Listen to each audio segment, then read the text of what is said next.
Dead Rising is a series I've been a fan of for a while, but the series itself has been long scrutinized for a myriad of things relating to the endgame timers and the restrictions placed on you, the fact that a small self-contained storyline ends up turning into superhero-level stakes towards the end of the series, and, of course, the overall difficulty imbalance that plagues the series. And while every single complaint is valid in a way, I believe there's more to the story, as Frank West would likely say. I've covered wars, you know. This is how I learned to love Dead Rising. Firstly, this video is absolutely not made for kids, and if you're a little squeamish to gore, it's probably not for you either. I'll refrain from using the most disturbing scenes, but this video deals with a zombie game, so it's unavoidable in certain circumstances. There will be spoilers for the entire series throughout this video. When I was younger, I hated the timers with a fiery passion. 6 hours seems, at a glance, like a strict timeline to beat a game this big and see everything it has to offer. I just wanted to explore them all at my own pace and discover what all the game had in store for me. Breaking flower pots and barrels over zombies, placing serve-bot masks on their heads, and finding new and fun weapons, but I always ran out of time to get to my next objective. What I didn't realize then was that the game sort of rewards that type of explorative gameplay with your prestige points, PP for short, by dropping bonuses on you for your kills, so that after you fail this time you can save your stats for the next time and you'll be better off for it. You'll constantly improve and gain a better understanding of the mall and its layout for the next time through. Dead Rising 2 even goes the extra step further with the addition of combo weapons that reward you with more PP for kills, and you can experiment with the different types of weapon to find your playstyle. Everyone I know always went for the laser sword and had a lightsaber duel to the death with friends. I'll even double down on this. If you start at level 1 on a replay of the game after beating it, the timer won't be that much of an issue. You will have gained enough experience to make your way through the mall even if Frank or Chuck hasn't. Another thing to love about Dead Rising, and especially Dead Rising 1, is that they actually made a real attempt at showing the survivors in a desperate situation that really only gets worse after you meet them. Not only because the AI is so bad they will likely die before you can rescue them, but because the scenarios they've been placed in has to be relived to Frank. Leah has to explain to Frank that she lost her daughter to the zombies, and it's chilling to read. Ross and Tanya have possibly my favorite example of this, and I want to explain it for those who haven't experienced it. Frank finds Ross and Tanya with Ross in bandages bleeding on the floor. He's been shot and can't walk, and he asks you to take Tanya someplace safe, and he asks for a weapon to get his revenge on those who shot him. The average player would then give him a gun, and he would immediately shoot himself, leaving you and Tanya in a stunned state at what has just occurred. Tanya will then obviously reject any help you offer and stay to die. I was genuinely shocked that the game backstabbed me like that for my attempt to help this poor guy get his revenge. And if you refuse to give him a gun, you can carry him out and back to the safe room. Now, most encounters aren't like this. Most of them are silly, but I love that they did try to interject some of these moments that are shocking to hear. It connects you to these survivors for a short time before the AI breaks and they're horrifically killed by a horde of zombies. I wish there were a lot more examples of this, but it would probably ruin part of the fun of the series. The Psychopaths bring that terror back in full force. Capcom does their best to fill you with dread just meeting them.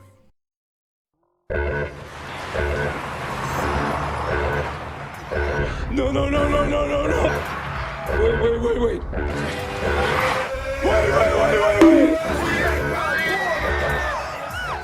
Psychos like Adam the Clown, who uses his party tricks to set you on fire, blow you up, and gut you with a chainsaw. Steven, the grocery store manager, who is the most overacted character in the game. This is my store! Get back here, Shocker! Not on my watch! Shocker! I don't allow vandalism in my store! You can't escape me! I'll chase you to the ends of the earth! And Cliff, who might be my favorite Psycho in the entire series. Voiced by one of my favorite voice actors, Steve Bloom, Cliff has taken over the hardware store, and I'll just let the scene play because I can't do it more justice than it can.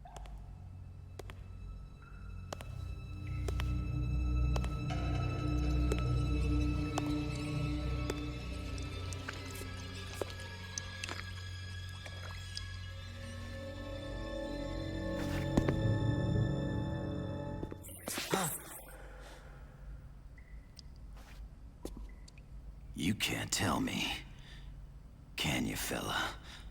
Oh yeah, I know why. It's because you're Viet Cong. I'm right, aren't I? You are nothing but a filthy communist!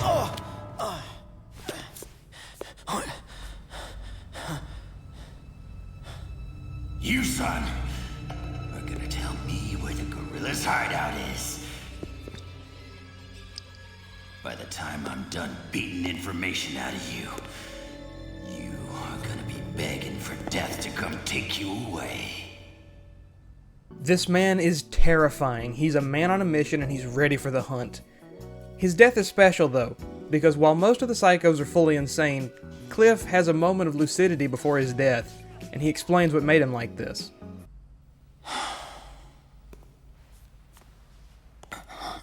You. Over there. Here. Take this.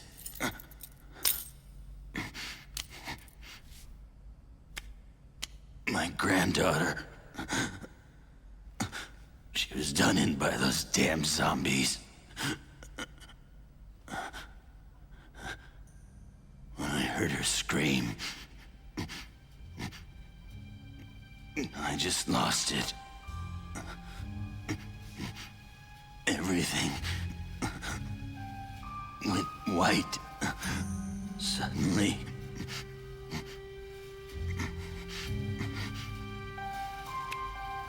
The war, it wasn't over.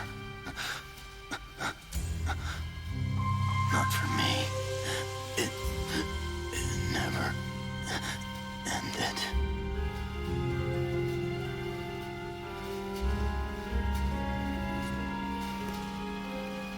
It's a humanizing moment for someone who seems so lost in his rage. It makes you understand him on a deeper level than anyone else in the game. I think the worst part of the psychos is what they become later in the series. They mostly become joke fights, even though they still try to keep some of the horror aspects, with a couple of notable exceptions. The twins in Dead Rising 2 are one of my favorite psycho fights in the series, but the most shocking psycho in the series is in Dead Rising 2, off the record, Chuck Green. Hey! You get the hell away from my bike! While in the original Dead Rising 2, Chuck's primary mission is to protect his young daughter Katie at any cost, Off the Record gives an alternate take on the character. What happens if Katie were to die? How would that affect the stoic hero, Chuck Green? The answer is that he becomes a stone-cold killer of all zombies and people who get in his way. He keeps a doll that looks like Katie strapped to his back to protect her, and you have to put him down because he's insane. He gives a pretty good speech though. Nobody messes with my kid. The games never shy away from building a mystery narrative that will either get you invested deeper or push you away. The mystique of Dead Rising 1 is one of the things that really pulled me into it. I kept asking questions and looking further into it for answers, just like Frank West. It's kind of a smart move making the protagonist mostly clueless to the surroundings, because it helps you connect to the main character. Now, I don't really care for the plot aspects of Dead Rising 1, I feel like there's a much better reason for the creation of zombies besides a cattle experiment gone wrong, but it's not a bad plot.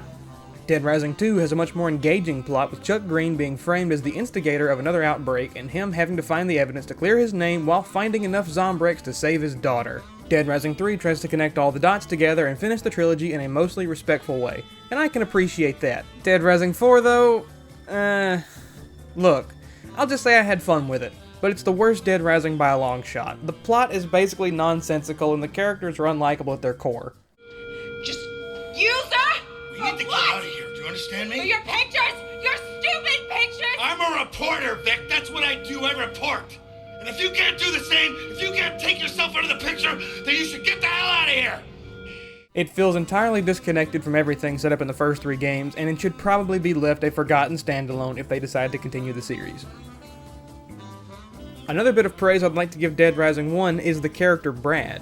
On the surface, Brad is just a DHS agent and Frank's way of getting his scoop, and over the course of the game, they develop a working relationship to help further each other's goals. When they learn that Carlito is planning to blow up the mall, they work to get the bombs out and stop him once and for all.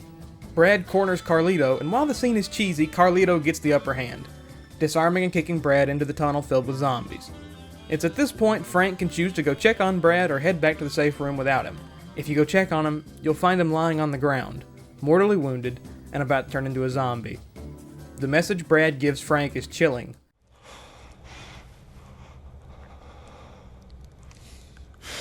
doesn't hurt. Not even a little.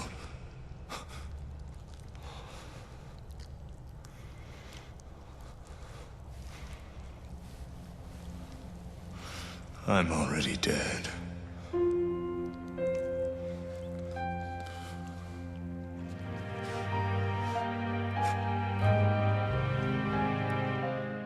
He slides a gun to Frank to put him out of his misery, and it's one of the more serious moments in the series, and heartbreaking that Brad just wanted to do the right thing, but ended up losing it all.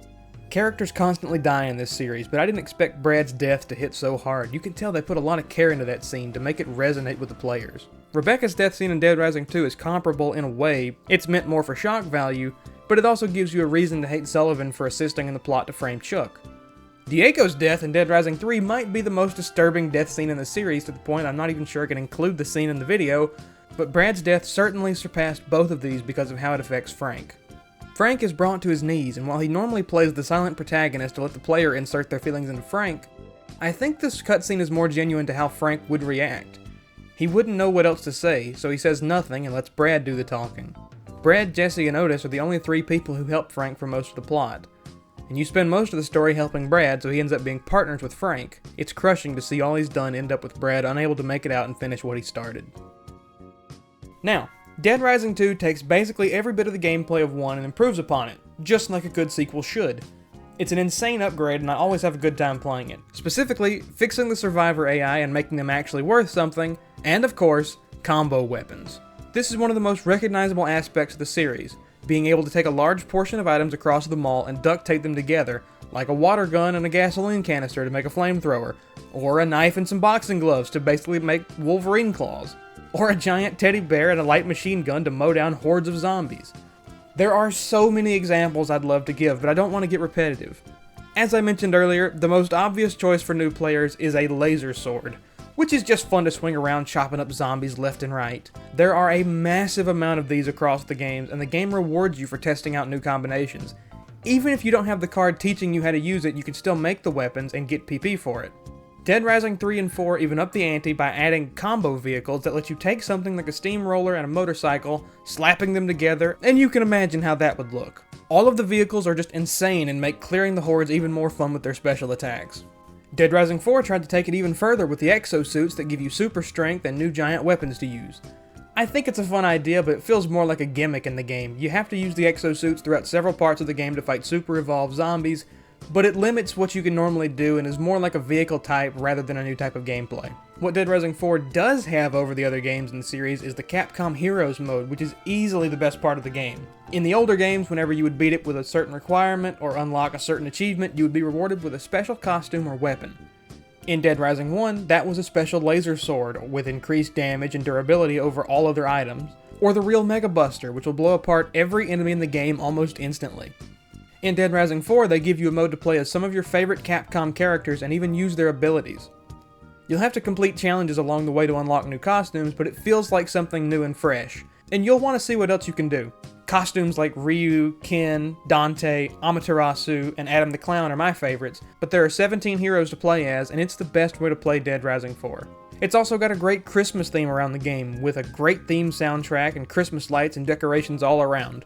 It's fun to load it up around that time of the year. There aren't very many Christmas games. The music in these games is extremely simple but very memorable. Dead Rising 1 and 2 especially have near unforgettable tracks. You've heard them throughout the video and all across YouTube and video essays. I'm sure you'll get an earworm from them. But the licensed music is also used very well. Gone Guru by Lifeseeker is one I've already referenced here, but it's PTSD in song form for gamers all over the world. Justified by Drea is an excellent end-credit song in Dead Rising 1. And Cell Dweller gets several hits in Dead Rising 2 and Off the Record. My favorites are Kill the Sound, Firewater, the Terror is Reality theme, and The Best It's Gonna Get. Dead Rising 3 ditches them all, and with it the easy listening tracks, going for a more depressing and ghastly feel, as though all hope is lost. My favorites in this one, I'm gonna go with Wrath and Envy. Both of them are good, and the opening theme is very memorable too. Dead Rising 4 is almost fully Christmas themed in its soundtrack, giving an eerie sound to it using strings and piano to invoke a slight horror vibe. Frank's main theme here is great, and one of the songs I keep in a playlist to play around the holidays. There's a playlist of the Dead Rising 4 Christmas songs on their YouTube channel, and I would recommend you give them a listen. They recorded a bunch of songs for the game and they're very good. I know I've ragged on Dead Rising 4 a lot, but the presentation is spectacular. Finally, I'll talk about what makes these games fun even if you don't particularly like anything I've described here, and what actually got me to finally play through all of these games. The co-op. Even when I was sick of the timer cutting off my game when I was trying to finish a mission, even when I was annoyed having to keep running back and building more combo weapons because they kept breaking after 50 zombie kills, even when I was tired of running back to the safe house over and over and over, I still had a blast with friends or randoms online. The co-op in these games is some of the most fun I've ever had online, and you can look up compilations of people playing through these games together and laughing, having a blast during their journey through the apocalypse.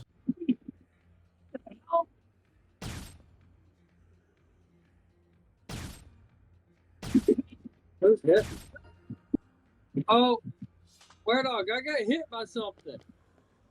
I wonder what it was. I've mentioned the lightsaber duels, but I haven't mentioned the fun of trying to do the co-op challenges on Dead Rising 2 off the record, or shooting a friend in the back with a rocket launcher while they're trying to climb up on something and then needing to revive them because they wouldn't stop trying to kill you after, and you had to show them who was better, or fighting psychos together well into the early morning, laughing or screaming while you beat them into a bloody pulp. I've probably played over 100 hours of co-op in these games, and it's been a blast, even in Dead Rising 4, which I'd say has the worst co-op mode, but it has a mini-golf DLC where you try to kill zombies with a giant golf ball in as few strokes as possible. It's a good time, especially with friends.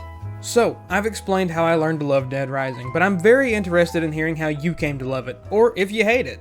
Let me know why in the comments below. Discussion is always important, and discussing when we love or hate something is good for understanding each other and our experiences. Each of these games has something to love about it. Even when they fail, they massively succeed in other ways. Dead Rising Deluxe Remaster is just around the corner, and hopefully it'll introduce a whole new generation of players to the series and show exactly why we love these games. Even with the things they've changed, as long as they keep the gameplay skeleton the same, I'll still have high hopes for it. Anyway, thank you so much for watching. I hope you have a great rest of your day. And if you've enjoyed, please leave a like and subscribe for more content.